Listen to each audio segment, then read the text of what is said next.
तो जिस मिशन पे हैं आप, जिस अभियान पे हैं, घर जोड़ो अभियान, उसमें इतनी परेशानी आती है कि हर व्यक्ति को लगता है कि मैं ही सही हूँ। तो आप बहुत काउंसलिंग करती हैं, सबसे अधिक परिवार क्यों टूट रहा है, इसका क्या कारण? सबसे पहले तो आप सबका धन्यवाद डॉक्टर सौरभ, आपका भी धन्यवाद, और आपके संचालन, इतने शानदार संचालन के लिए आभार आपका। और बहुत सारे लोग इस वक्त जुड़े हैं, सबका आभार व्यक्त करती हूँ मैं। आपने जो सवाल पूछा है वो बहुत ही एक जेन्युइन सा क्वेश्चन है कि फैमिली हमारी आज के लोगों की क्यों टूट रही है, कि रीज़न क्या है इसके पीछे जो परिवार टूट रहे हैं। परिवार क्यों टूटते हैं, उसके बहुत सारे कारण होते हैं और सबके कारण अलग अलग होते हैं। तो हम ये तो नहीं कह सकते कि सबके कारण एक होते हैं और सबको एक सा जवाब मिलना चाहिए, लेकिन एक जो सिंपल सा मैं जवाब दूंगी जो हर आदमी अपने ऊपर अगर इम्प्लीमेंट करे और ये देखे कि प्रॉब्लम है कहाँ, क्योंकि सभी के घरों में जो समस्याएं हैं वो अलग अलग तरह की हो सकती हैं। तो जब तक व्यक्तिगत समस्या सामने नहीं आती तो उस इंडिविजुअल का समाधान करना थोड़ा सा मुश्किल होता है। या तो व्यक्तिगत अपना समस्या बताए तो समाधान का निदान किया जा सकता है, लेकिन जो जनरल अगर मैं बताऊंगी कि परिवार में समस्याएं होती कहाँ से हैं, वो हमारी सेल्फ जेनरेटेड प्रॉब्लम ज्यादा होती हैं। हम कभी भी दूसरों के ऊपर अपना कंट्रोल नहीं कर सकते हैं, ये हर इंसान को सबसे पहले ये समझने की बहुत ज्यादा जरूरत है।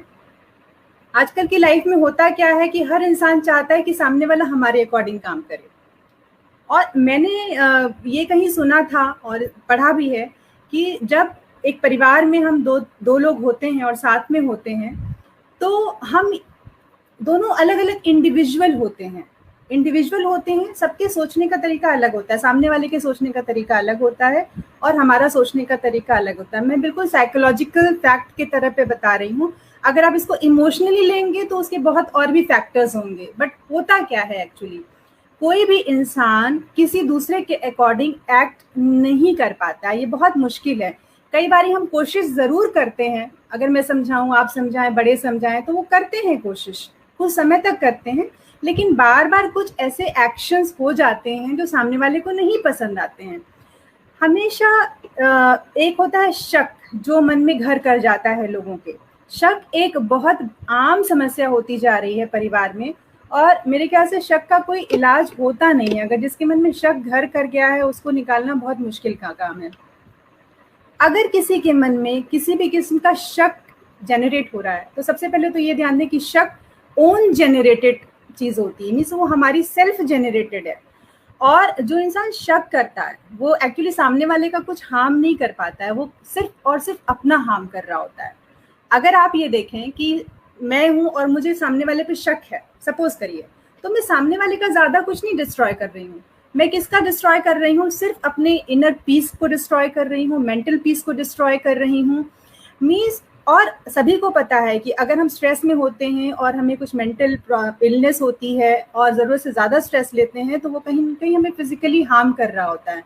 फिजिकल हार्म जो हमें कर रहा होता है वो हमें तुरंत नजर नहीं आता है, हमारी बॉडी अंदर अंदर जहर का काम करता है वो स्ट्रेस। शायद अब लोग अवेयर हो रहे हैं इस चीज़ के प्रति।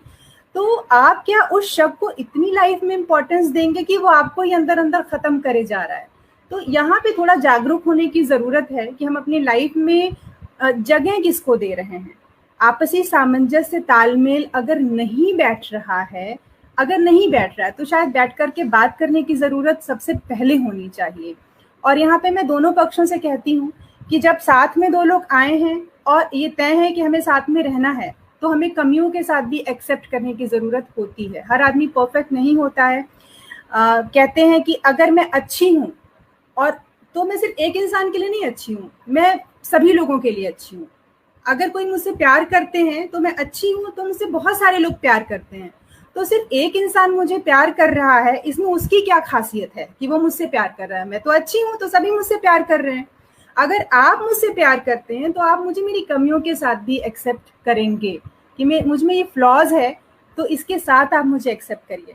जब तक ये एक्सेप्टेंस, कोऑर्डिनेशन ये घर परिवार में नहीं आएगा, एक दूसरे को ब्लेम चलता रहेगा, शक चलता रहेगा, तब तक इसका समाधान निकलना बहुत मुश्किल है। और ये चीज मैं सबसे कहना चाहूंगी, आपको मिलके समाधान निकालना है। तो आप बात करिए आपस में, समस्या को समझिए और कमियों के साथ एक्सेप्ट करिए। जहां मैं ये बोलती हूँ कमियों के साथ एक्सेप्ट करिए, वहां एक बात और बोलती हूँ कि दोनों पार्टनर्स में ट्रांसपेरेंसी का होना बहुत जरूरी है। आप डे टू डे लाइफ में कर क्या रहे हैं ये बताना भी बहुत जरूरी है। दोनों का हक बनता है ये जानने का कि आप अपनी डे टू डे लाइफ में क्या कर रहे हैं। ऐसे में कोई चीज छिपाना, उसको नहीं बताने की कोशिश करना, ये सब छोटे छोटे रीजंस होते हैं जो शक को पैदा करते हैं। तो इन फैक्टर्स को किल करना बहुत जरूरी है। जो दोनों पार्टनर्स में कोई भी किसी के अंदर अगर शक जनरेट हो रहा है तो उसका भी फर्ज बनता है ये जानने का कि मेरे किस एक्शन से शक आ रहा है। तो ये आपका भी दायित्व बनता है कि उन फैक्टर्स को किल करें कि मेरे इस काम से अगर शक हो रहा है तो मुझे करना अवॉइड करना चाहिए। मीन्स अगर मैं चाहता हूं कि 4 कदम वो चले तो 2 कदम मुझे भी चलना पड़ेगा। हमेशा एक से एक्सपेक्टेशन कि एक ही पार्टनर सब कुछ करेगा, this is wrong, very wrong. तो हमेशा अगर उनसे 4 कदम की एक्सपेक्टेशन है तो मैं बोलूंगी कि एक पार्टनर को 2 कदम जरूर चलना चाहिए। तो शक कहाँ से हो रहा है आपको वो ध्यान देने की जरूरत है कि मेरे इस एक्शन से इसको शक हुआ है तो मुझे इस पे वर्क करना चाहिए। जब तक इस तरह के करेक्टिव मेजर्स नहीं लिए जाएंगे तब तक सुधार नहीं आएगा। और अगर 2 लोगों ने साथ में रहना है तो बात करनी पड़ेगी और दोनों को एक्ट करना पड़ेगा, तभी इस समस्या से बाहर निकला जा सकता है।